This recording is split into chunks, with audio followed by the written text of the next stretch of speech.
time, some of you may remember, Büşra Ersanlı Behar was imprisoned for teaching in a political, legal party to its members about Turkish history, and her work is one of the cornerstones of Turkish historiography. And we were really troubled with that, and us and some of us got together, put our minds together, what can we do? And we decided to start the GIT, GIT North America, some of you may know, work group, and its website was launched in my parents-in-law living room while we were watching the Tucson sunset. So all of this is to say that I'm very happy to be here. And finally meet some of the colleagues that I haven't met before. What I'm going to do today is to talk about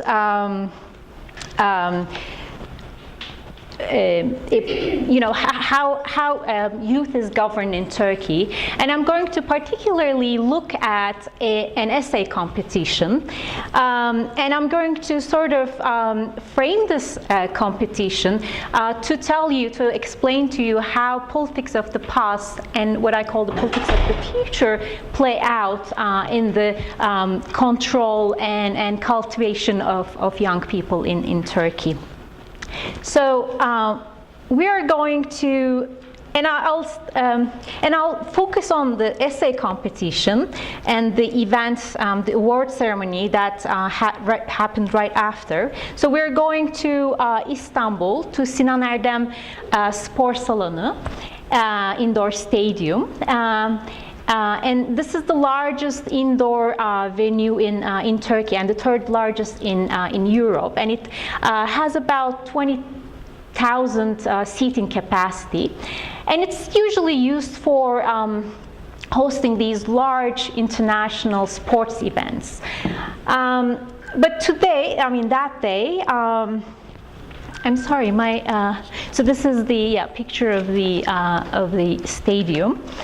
That day, on May 30th, 2014, it's hosting about 1,000 high school students from around the city who were there to participate in the award ceremony of this high school essay competition.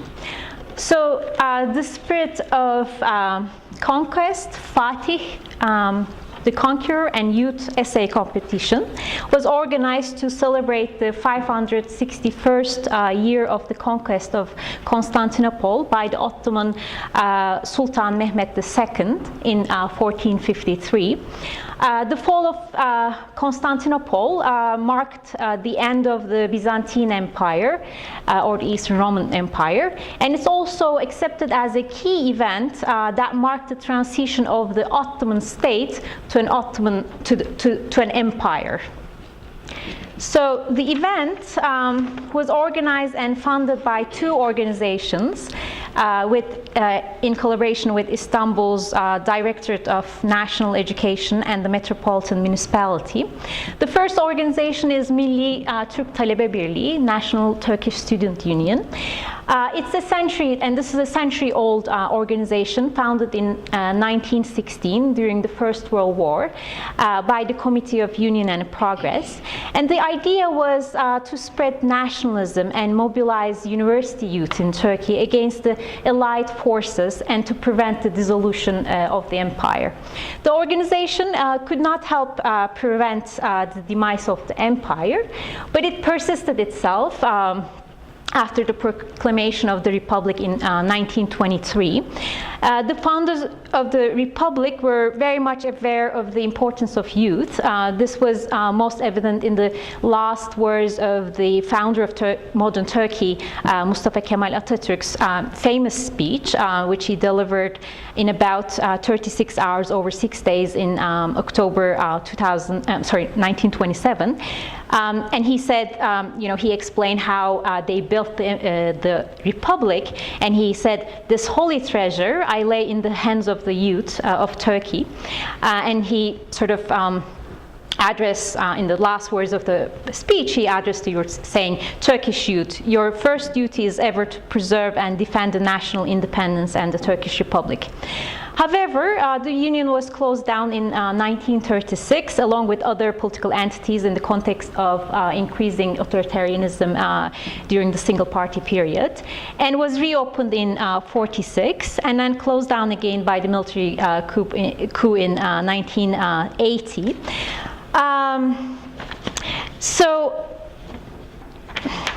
Okay.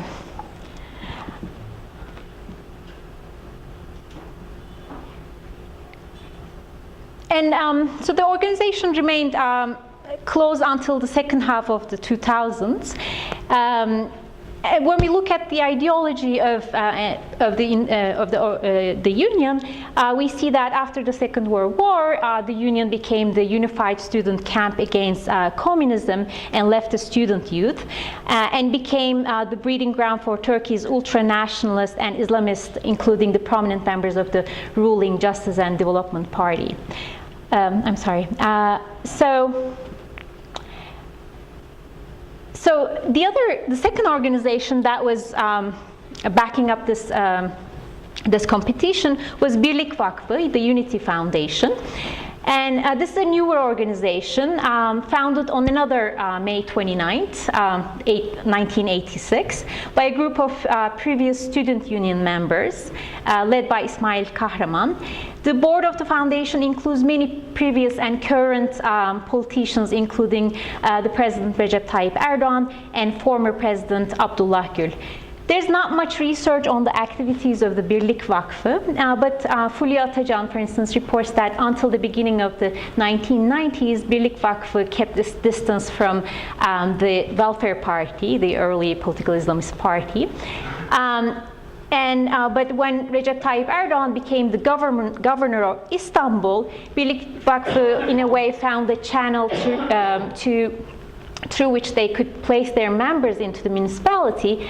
And when the Welfare Party was, in a way, sort of expanding, including more and more people, the Vakıf network became part of the larger Welfare Party network. But when the Birlik Vakfı wanted to push some changes within the party, and there we see the Yenilikçiler reformists that came out from the Welfare Party and formed the Justice and Development Party later, there were many people criticized the Birlik Vakfı for trying to divide the political Islamist movement. So these are the two organizations that really sort of funded and organized the competition.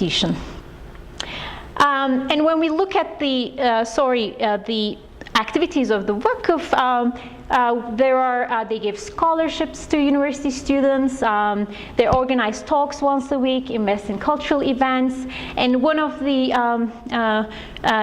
sources that I respect in Turkish sort of web, Ekşi Sözlük, says that the membership to the foundation is seen as compulsory for securing business contracts from local governments run by the Justice and Development Party.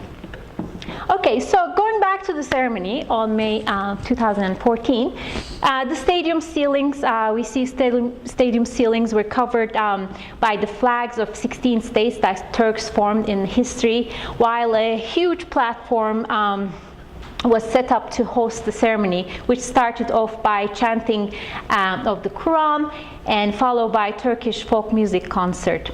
So the state bureaucracy, both at national and local level, was fully represented with ministers, lawmakers, and Istanbul governors and high-rank bureaucrats.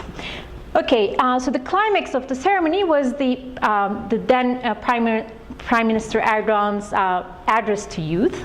As you may know, Erdoğan became elected as the president of the country by a popular vote in August 2014, a few months after the ceremony. And Erdoğan gave a half-an-hour speech, which was interrupted, with enthusiastic applauses and supportive slogans coming from his young audience.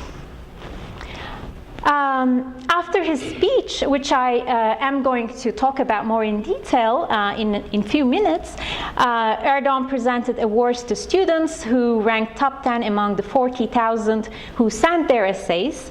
The awards were somewhat hefty for a high school competition, including gold coins and vacation vouchers, among some smaller gifts. Turkey's high school students are no strangers to essay competitions. Schools, ministries, provincial education directors occasionally organize essay competitions in their effort to celebrate national days and cultivate civic virtues or public awareness. However, the spirit competition, I call it the spirit competition, was unique not only by the sheer number of the 40,000 students who sent their essays, but also the splendor of the ceremony that followed.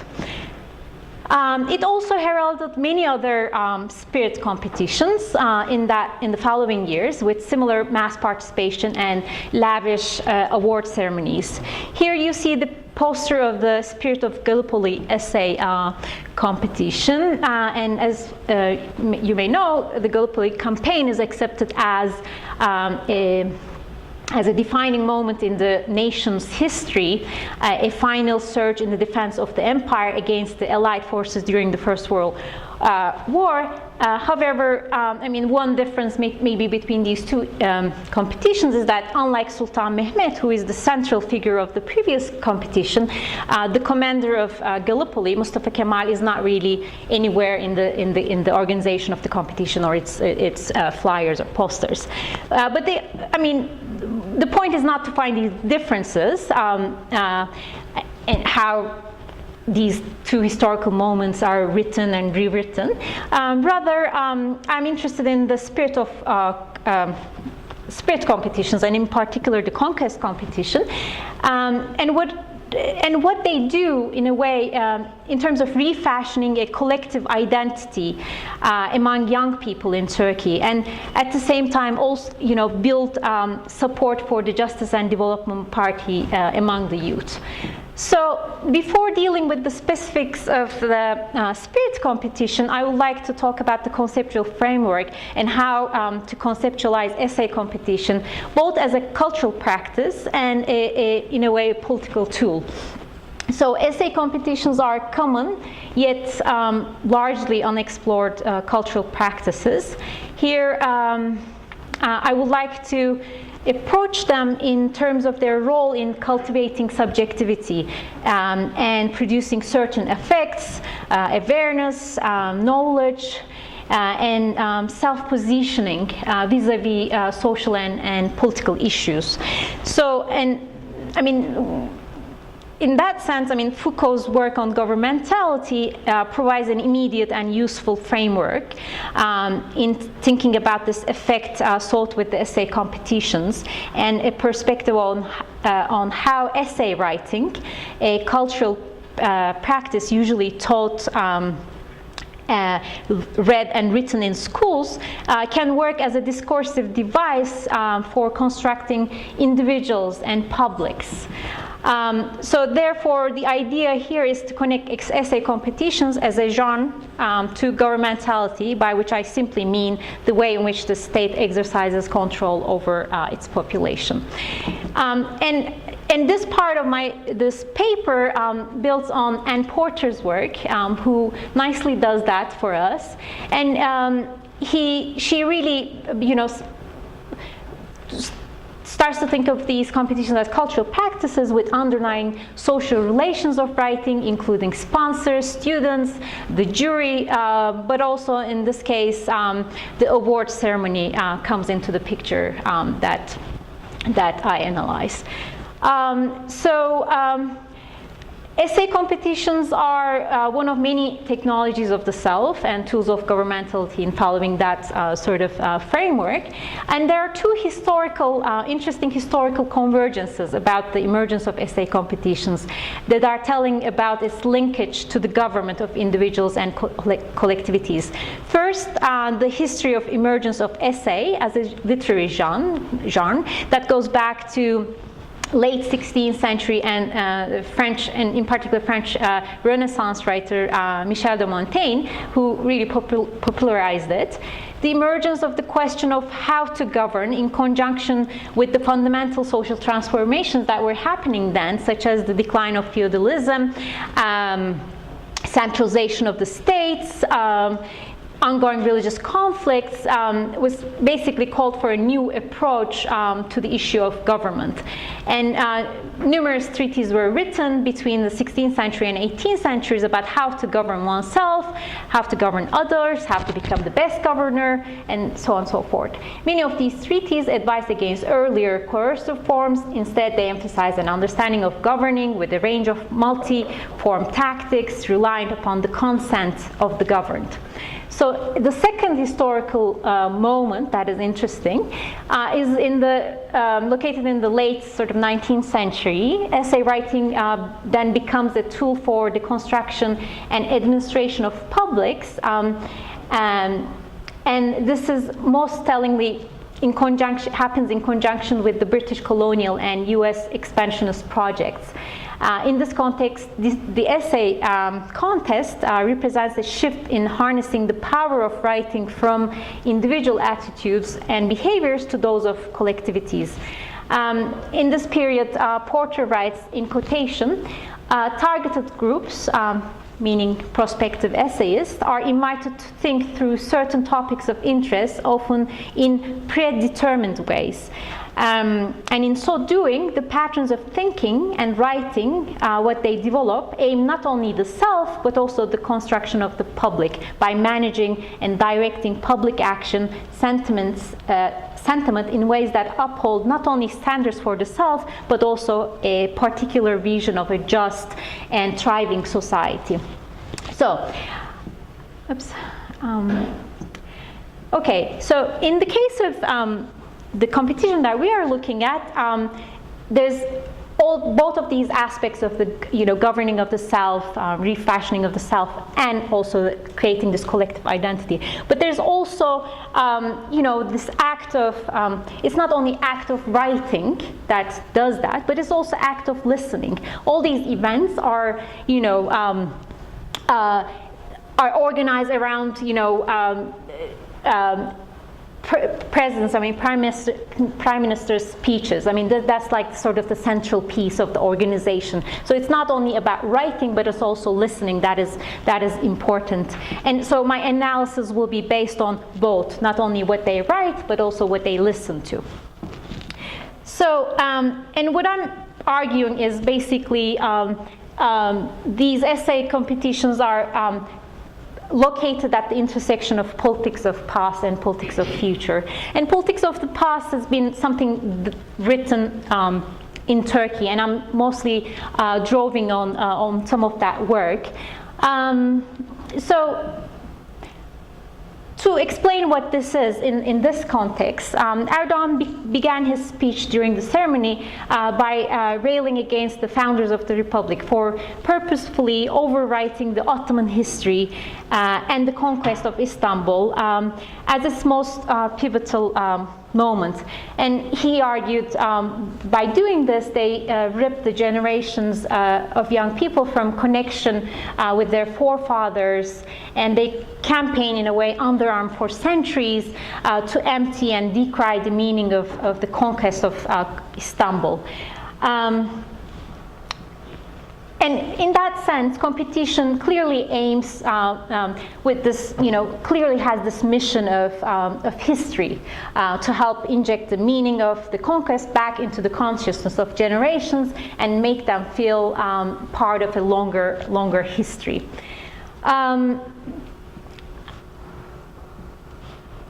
And this is not only a new intervention. This has been going on, and it's not limited to the conquest, the essay competitions. But I would like to explain this briefly by talking about how the history is written and rewritten on the city, and in particular in Istanbul too, because many of the essays also refer to this, like the significance of Istanbul. and that long sort of historical trajectory of how Istanbul is treated and retreated throughout the 20th century in Turkey. Okay, so just for those, I know many of you know this history very well, but for those of you who are not familiar with the Turkish history, so the First World War brought the demise of the Ottoman Empire, and the new republic was declared in 1923 following the Independence War. A number of fundamental changes set into motion in the first decades of the Republic. I'm not going to go into these radical reforms, but what I want to sort of emphasize here is that the Republican Turkey was established on the basis of an idea of a ideological and a political break from the empire. So this vision of history was articulated dramatically in the structure of urban space. Istanbul, possessing too many physical remnants of the Ottoman and Islamic past, was too much for the Kemalist state to contend with, while Istanbul was closely associated with the imperial past. Ankara was a new place, a new open slate to write a new history, the Republican history. So Ankara became the capital of Turkey, and it also became the starting point of Republican Turkish urbanism, reflecting the urban politics of nation state, the modern everyday life, and the, in a way, the homogeneous society with national identity. So where Ankara had to be built from scratch, Istanbul had to be restructured and reorganized. How to reclaim Istanbul was the central question that informed the planning of the city during this first decades of the Republic. So to aid the reformation of Turkey's urban spaces, the Republic commissioned Western European planners to draft holistic urban plans. And the ideological implications of these proposed plans were really determinant in the way which plan was sort of executed. For instance, the famous French city planner Le Corbusier proposed a plan in 1933, in which he proposed to sort of keep the historical section of Istanbul untouched, and that was not a proposal that went very well with the Republican politicians. So his project was declined, rejected, and then they gave it to Henry Prost, who emphasized the Greco-Roman heritage of the city over its Ottoman heritage, and this kind of reading or this kind of planning was really fit in the Kemalist sort of vision of the city. So rebuilding Taksim Square, and Taksim Square is one of the sort of the central locations of Turkey, and it's very important for its political history, because where all the sort of contestations over urban place, political sort of protests take place. So it was exactly Prost who according to Prost's plan, the Ottoman barracks that had been defunct since 1909 was demolished. And as you may know, the Justice and Development Party tried to reincarnate these barracks in the shape of a shopping mall and residential and hotel complex, which caused mass demonstrations in 2013. And this was arguably a turning point in the Justice and Development Party's rule, which I will connect to the competition more directly in a few minutes. Okay, so the negligence of Istanbul's past in the heat of building modern Turkey became a major trope of the governments after Turkey's transition to multi-party system. Here you see Adnan Menderes planning Istanbul.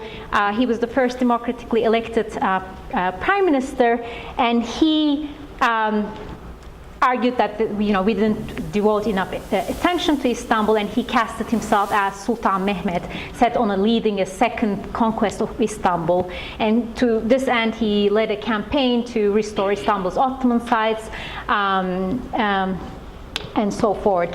And yeah, so fast forward to 1990s. In 1994, when the current president was elected as the mayor of Istanbul, he ran his sort of campaign on this idea of reconquering Istanbul. When he was elected, his party sponsored annual commemorations of the conquest of Istanbul, including parades, firecrackers, public concerts, and reenactment of the conquest.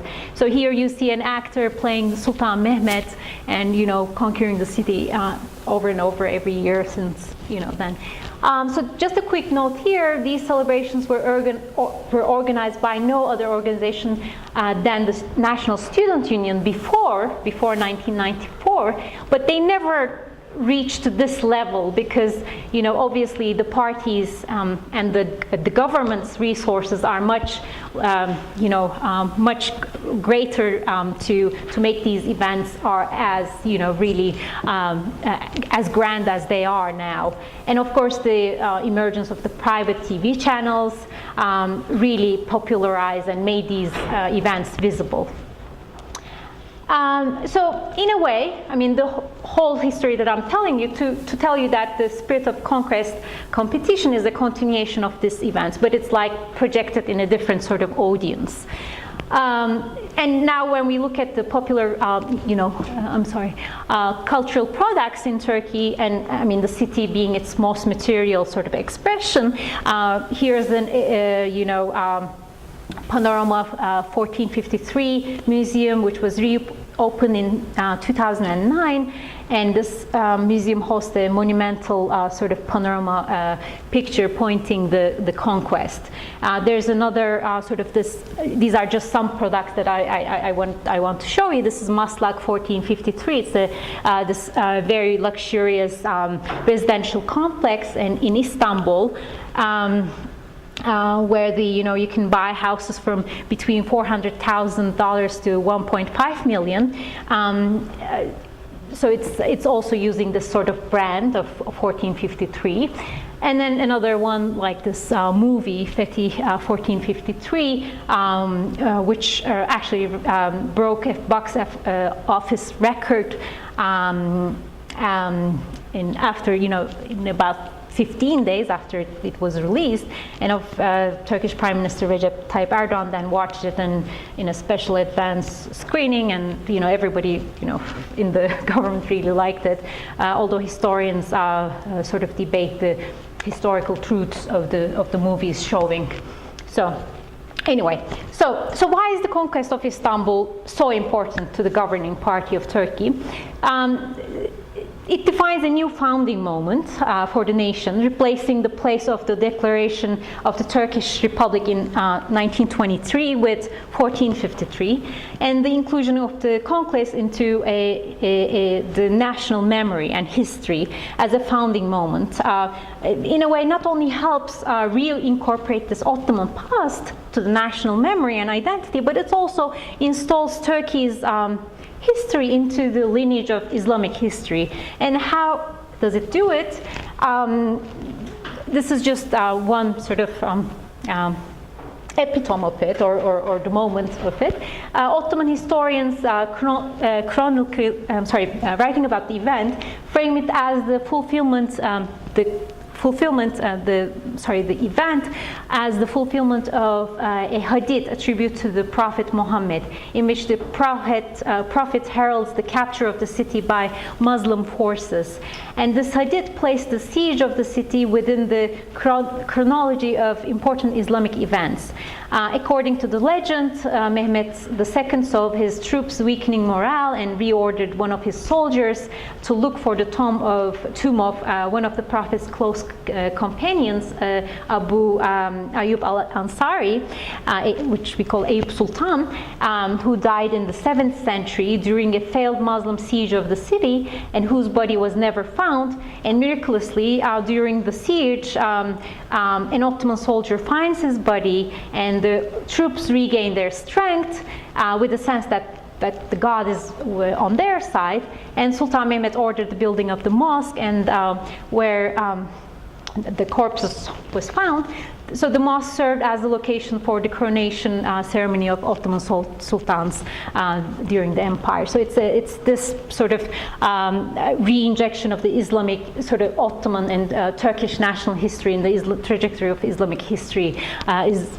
This is the material sort of expression of that.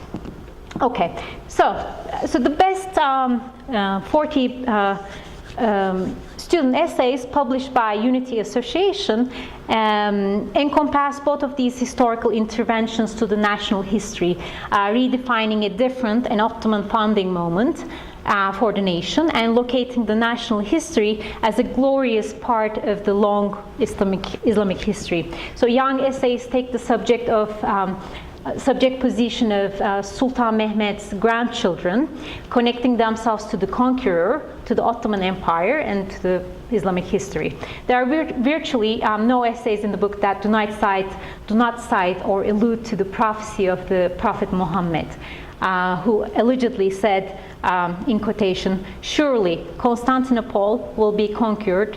How blessed the commander who will conquer it, and how blessed his army." So the importance of the conquest in the Islamic narrative of history is studied, by scholars of nationalism, politics of the past in their, writings, is an effort to rewrite the history, refashion identity, and a type of Muslim nationalism. So the city organization of urban space and architecture have a special place in the making, and Alev Çınar and others demonstrated the importance of Istanbul in the political contestation between Islamists and secularists in Turkey. So the motivation for the essay competition seems, however, to go beyond the concern for rewriting this history.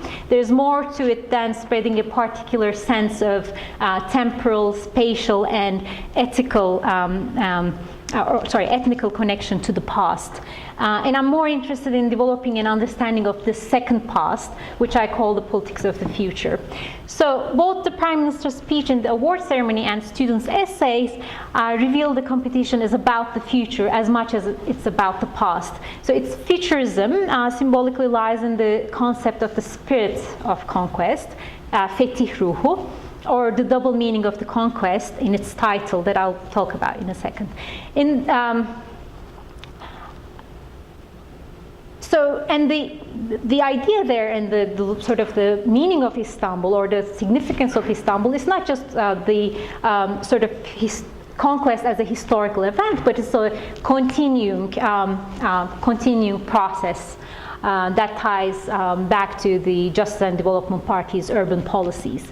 So Erdogan stated the conquest is not an invasion, nor it's an extortion. The conquest is to open old locks, to open rusty doors, and to get access to hearts and souls. It's to be able to bring dark ages to the end and build a bright future, to leave the old, the worn, and the non-functional behind, and to sail to the future. So, excuse me. And the idea, the idea is iterated in various ways, and sometimes word by word, by young essayists. As one essayist, Mustafa Bezgin from Özel İstanbul Anafen Lisesi, writes, in quotation, "Conquest, according to the Turkish dictionary, is to take over a city or a country by fighting and opening new land. But conquest is also to get appreciation and praise of others, attracting and attaching people to oneself, like Mehmet did after the conquest." And then he goes on to cite Yahya Kemal Beyatlı with the lines, "To conquer a place is a skill and achievement. Conquering also is also should mean conquering time, which is 100 times more difficult than conquering hearts and souls or a place." So it's and this the idea there is to conquer a place and to make it your own. You impose the time, you impose everything. It's not just conquering, but it's like taking control and making your own type of idea. And he continues, he says, conquest is the beauty that is formed by the unification of one's soul and the material world. It's the blessed purpose of making your spirit heard by others. The conquest is to renew the old regime. It's not the end, but a new beginning. So in fact, I mean, the message of future comes out as more pertinent than past when you read the essays. And I think that the sort of this future aspect, or sailing to the future, is captured in this idea of the spirit. And in a way, spirit is a really nice word, which, due to its ability to traverse time, right? Spirit just travels through time. It doesn't have boundaries. So it's past, it's future. You're carrying it, and you make the future with that spirit. It's really this, I think, discursive effectiveness of this competition, and what is around it or built with it is this idea of the spirit. There are at least three aspects to the politics of future. One is related to the idea of Turkey as an important player in the global arena, with its historical and geographic connections and power. For Erdogan, the grandchildren of Fatih, the Sultan Mehmet, cannot and should not limit their imagination with Turkey's borders. Rather, in the footsteps of their ancestors, they should go, explore, and embrace their brothers in a geography stretching from Myanmar in the east to the Americas in the west. While they also pay tribute to the Turkish government's efforts to preserve this heritage, the architectural, cultural, scientific accumulations that he says our ancestors left for us. So in this way, Erdogan invokes his public to imagine itself as a part of something larger, bigger than Turkey, a collectivity with a global claim and a sense of global belonging. I want to formulate it as cultivating some sort of a neo-Ottomanist idea among the future voters, to cultivate what Davutoğlu calls as the historical, Prime Minister Ahmet Davutoğlu calls as the historical depth that links the past, present, and future, and the geographic depth, the connection to the rest of the world, and knowing where Turkey stands and its power in those relations. So the second aspect of it is to convince, legitimize, and garner support behind current government projects and actions. And I'm going to give a couple of examples to this. One example is the Erdogan speech in the ceremony. He states, in quotation, "Sultan Mehmet carried the ships overland into the Golden Horn. We carried Marmaray under the sea." So rewriting this history with an emphasis on the Ottoman victory is also figure as a model and a measure to justify what AKP is doing in terms of urban reconstruction and projects.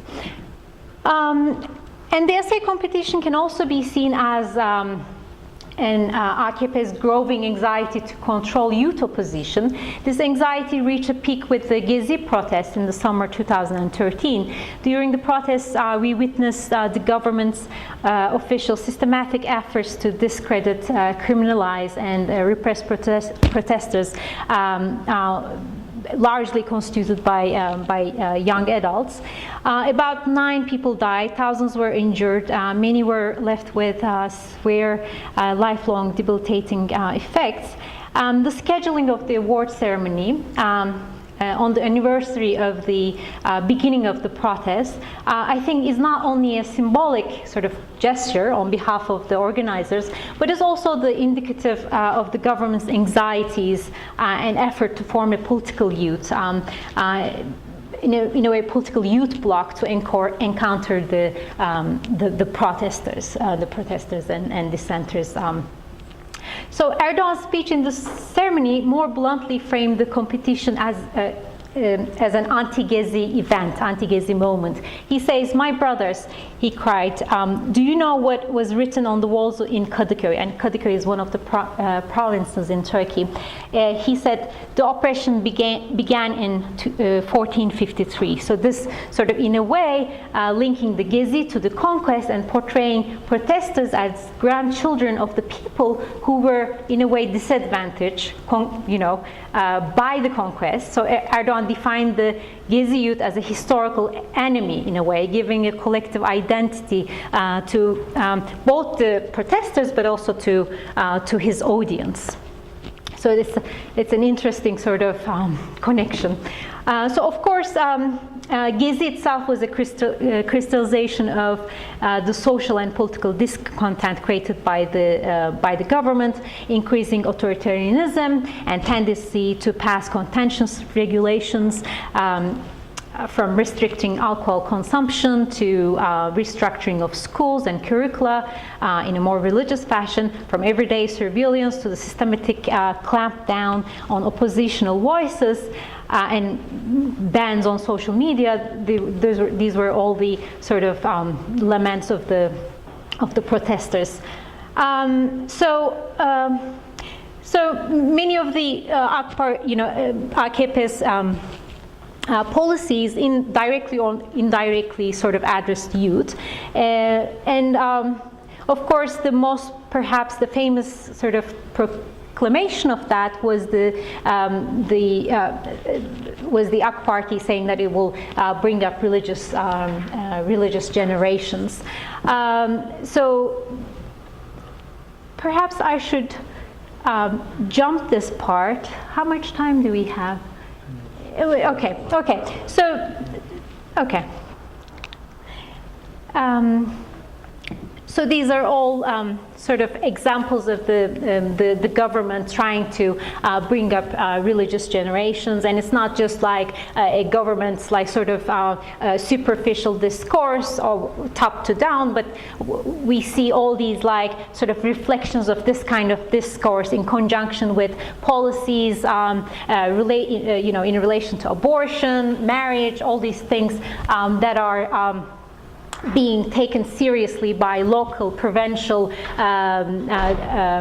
organizations of the government and executed to sort of with the goal of bringing up religious generations. Okay, so.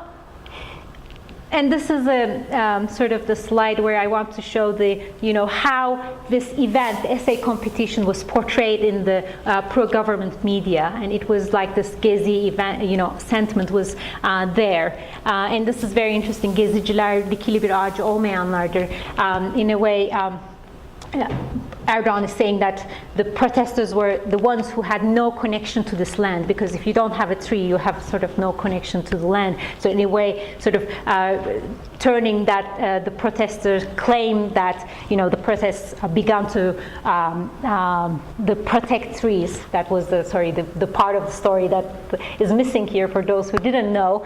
The president was actually saying, this. It can't be because of trees, because they are not the ones who have trees to this land, in this land, kind of thing.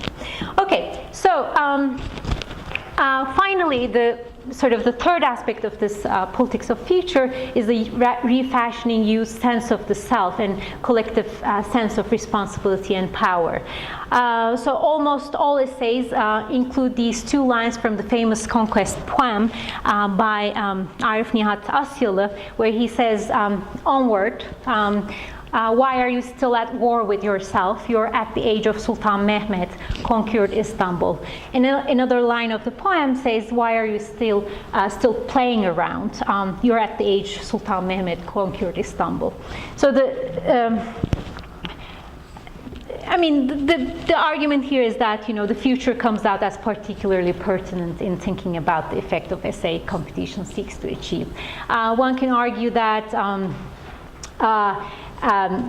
in a way, the ceremony itself is trying to create this collective future thought, you know, what events, in a way, what kind of youth we are, what do we do, what is our mission, what is our place in the history, kind of sort of responsibility. Okay, so, and here, what I am arguing in the paper is that the competition is really trying to inculcate hope and esteem in young people, you know, like bringing up them with the idea of the globe, idea that they will one day, you know, sort of go to these places as part of their own history and explore, and they, you know, there's this sort of inculcation of self-esteem and hope in the future. And this is particularly sort of significant in Erdogan's, the last bit of Erdogan's speech. He says, we trust our youth. With you, inshallah, we will render a stronger future because you're the grandchildren of Mehmet the Conqueror. You have to be cultural, knowledgeable, and more importantly, self-esteem like Mehmet. Each of you are a member of a country which brought up conquerors and of a civilization of conquest. You will not be afraid. You will not be reluctant. You will not be hopeless. You will believe wholeheartedly as the youth of this country, as the generations of the conqueror. You will close down ages, open new ones, and you will not only direct the destination of your country, but also the world. So, and then he goes on, and then he says, I ask you, with the strength you get from your history, I ask you to have the determination to shape the future. And the essays recognize this. They say we're lost hopes. You know, there are all these like essays talking about there being the promise of the future and the community of the prophet and so forth. So to sum up, as Turkey is undergoing major transformations, it's important to look at the formation of collective subjectivity in process. So the Spirit of Conquest essay competitions allow us to examine this formation of collective subjectivity at the intersection of politics of the past and the future. This process is entangled with and depends on thinking and writing individual subjects.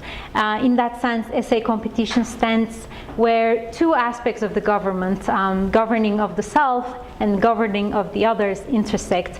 On the one hand, the competition and the following ceremony, where collective sense is reinforced, helps position youth subjectivities in particular ways towards particular ends, so inculcating historical consciousness, motivating a global vision, and creating this collective subjectivity against dissident youth and inciting self-esteem and hope.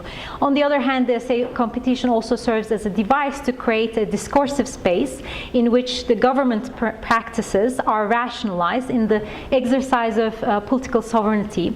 And I borrow from Thomas Lemke here, which he defines political sovereignty as a delineation of concepts, the specification of objects and borders, and the provision of arguments and justifications. So the Spirit of Conquest opens up this space for collective disciplining of individual selves, as it also rationalizes and legitimizes sovereign practices ranging from urban regeneration to alcohol control, from religious education to foreign policy.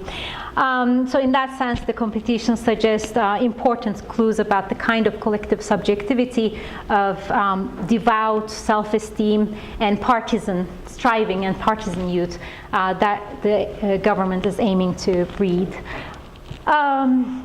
Okay, so and I should probably put this in a little bit of a global context as well. I mean, in a global context, like we see youth is returning to the center stage of the sort of debates about poverty and development, some of the representations of youth are that are being widely circulated, like ticking bombs, social dynamites, boiling over frustrations, pent-up anger, violent conflicts, political insurrection and instability. So all these in a way, representations of how urgent to deal with the problem of youth or governing youth. So it's not just in Turkey.